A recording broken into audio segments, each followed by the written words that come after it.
Hey, greetings everyone. GleeCon here again with another episode of Lore of Warcraft. Okay, so I got to start this episode off with an apology. I gave a shout out to probably the most OCD lore site that there is. Thorough, I love it. Made by Akariat X Reaper. So I had said that there were some flaws. Well, that is on me. I don't know if I have, if it's my own flaw, which is most likely, or it's been updated, but these legends that I missed, somehow I missed them. They are on the chronology where they should go. Like I said, there's a couple ticky-tack things, but these other few legends issues that we have, that I forgot to put in the right order. That's my own oversight. There's also a couple other issues of a manga or comic called Warlords of Draenor, which has some things that are not alternate timeline that we're going to cover as well. So yeah, this is all on ya boy GleeCon. On the last episode, we did read one called The First Guardian, which is 2,600 years before the First War, and that's right where he has it listed on the site, or she, or whoever X Reaper is. So apologies, and I get another shout out for just creating something awesome. I'm getting close to just dispensing with the regular Wowpedia timeline because this one's just so much better. And like I said, and there's even been there's some edits that I know, because I had thought of like, okay, well, we could really break down the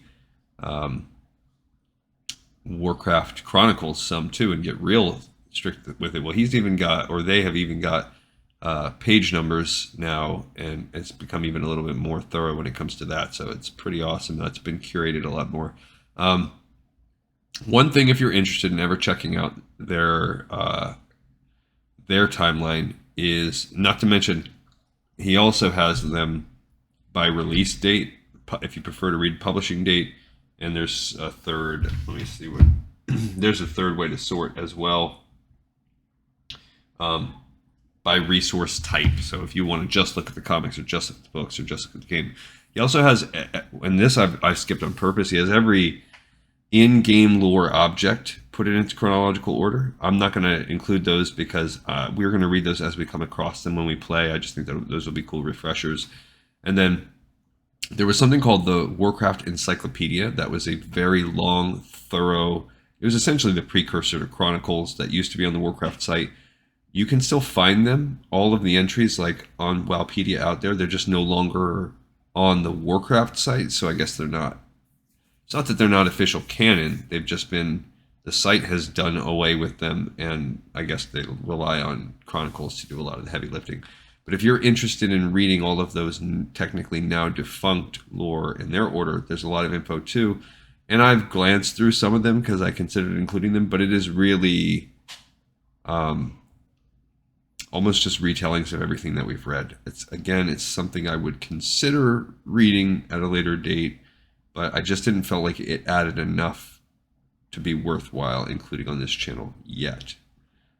But if you are really wanting to go and you can do your own curation, I can't recommend that highly enough.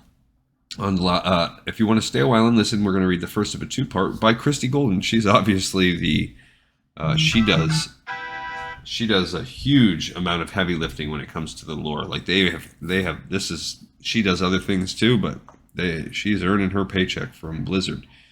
Okay, so this is from the 4th volume out of 5 of the Warcraft Legends. It's called Warrior Maid Part 1, and this is a baby?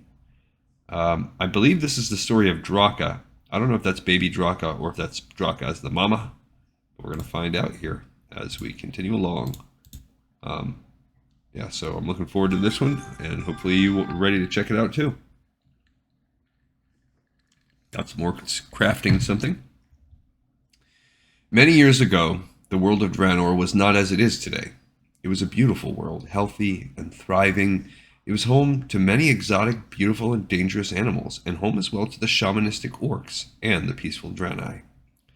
The orcs, too, were not as they are today. They were still fierce, proud warriors, but they lived in harmony with their world.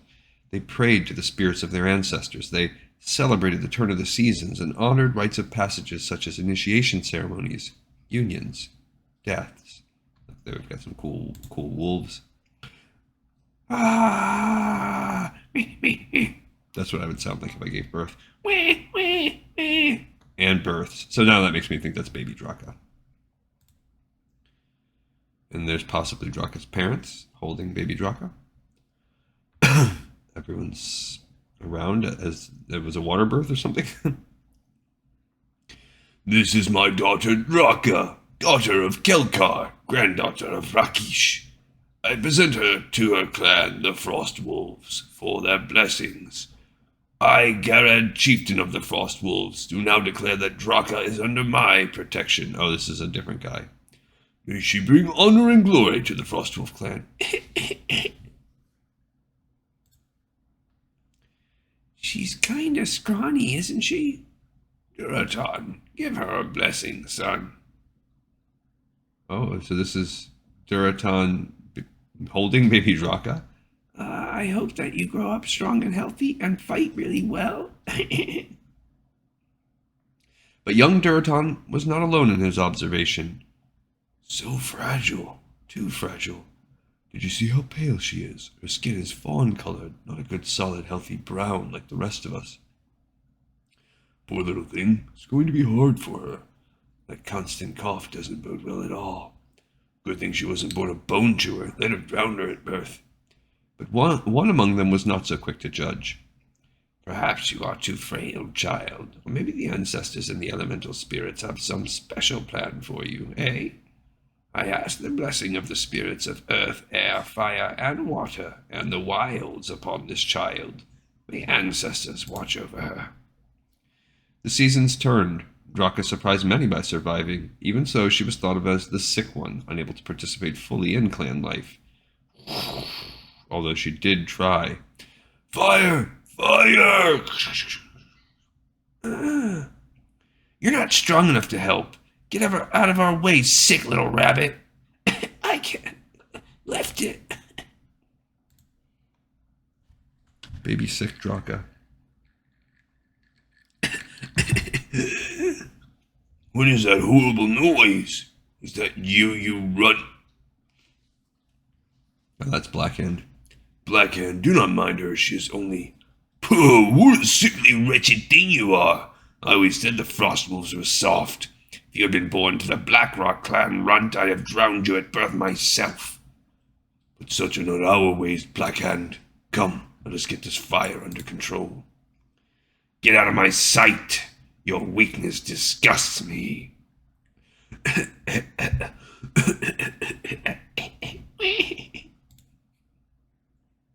Draka, you should not stand in the doorway like that. You've made yourself sick again. Listen to that cough. Come to bed and rest. Mother, it's just a smoke. I'm fine. I haven't had coughing fits for years. Of course, little one. I hate how they all look at me. All of them. I don't want their pity. I want them to be proud of me. I want you and Father to be proud of. Zura, I would speak with you. Chieftain Garad, I come. Rest, my child. I will be back soon with some broth for you. Is the fire put out? Yes, no one was injured, no thanks to Zura. I've come to tell you that your family must move. You will relocate to the outskirts of the encampment near the pond. What? Move? Why? You know why. The closer to the center of the camp, the higher the honor for our warriors. And with Draka being so frail, well, she got in the way today, hindered our efforts to put out the fire. It was particularly unfortunate that we were hosting a rare visitor. Blackhand was here to discuss hunting rights. She did not make a good impression. I see. Her weakness reflects on our family and on the Frostwolf clan. Yes, Zura, it does. Perhaps the ancestors will smile on her and make her stronger one day. Yes, chieftain. Perhaps one day.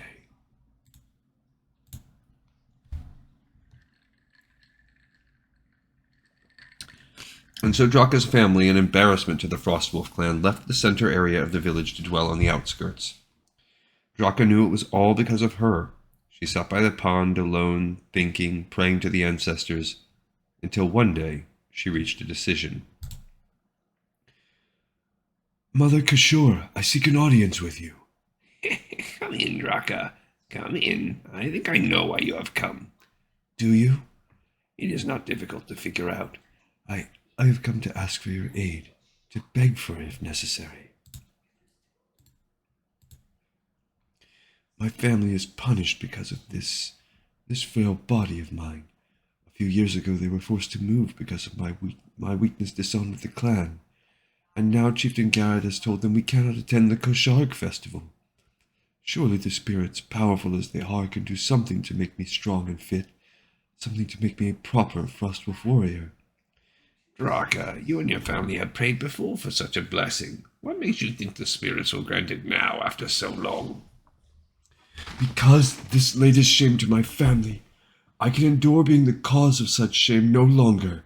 I will do whatever they ask of me. Please, Mother Kishore, you are a wise and powerful shaman. Please tell me there is a potion, an elixir, a spell, a prayer, something, anything to cast off this pain from my parents' hearts. Very well, child. I will ask the spirits if they can help you, but I make no promises. Wait outside until I call for you. Too fragile. Should have been drowned at birth. You know you do not believe that grandfather tell Kra. Well, perhaps not. So she wishes to become strong, become a true Frostwolf, eh? There could be a way. Listen well. Moments later. Yes, Draka, there is a way for you to get what you have asked for, but you must do it alone, and it will not be easy. In fact, it could mean your death.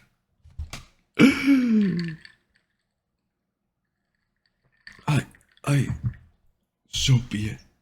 I would rather die trying to become something proud and worthy, trying to reclaim my family's honor, than to simply exist as I am now, of no help to anyone. A brave and noble answer, young one.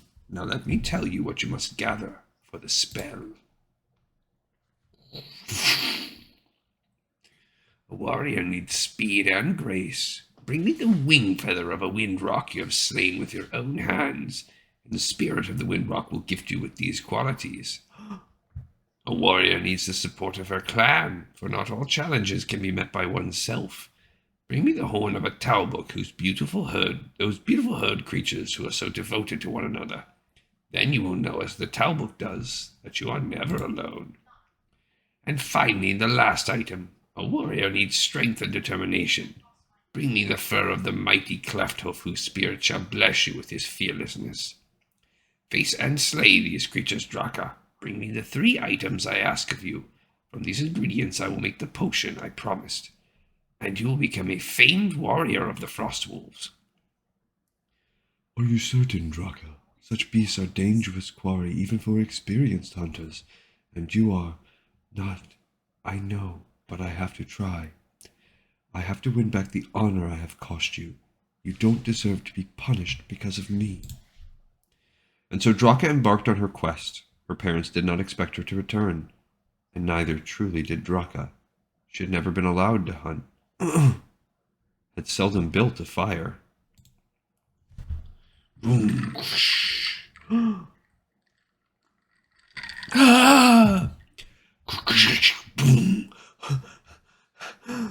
And had never had to build shelter.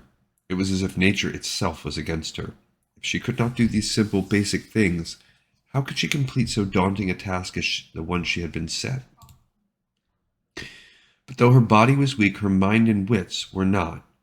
Draka would learn how to do what she needed to, somehow.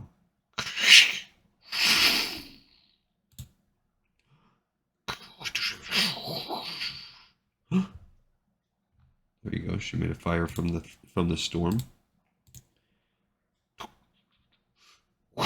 She's practicing throwing her rocks better.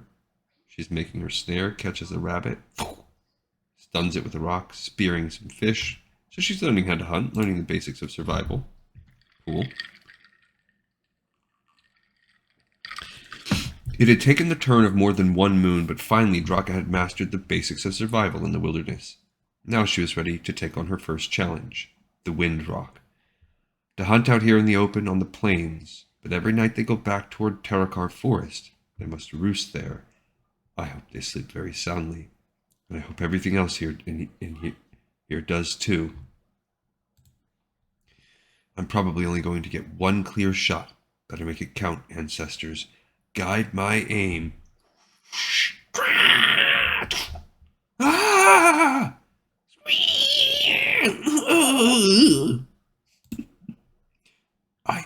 I, Spirit of the Windrock, I thank you for your sacrifice.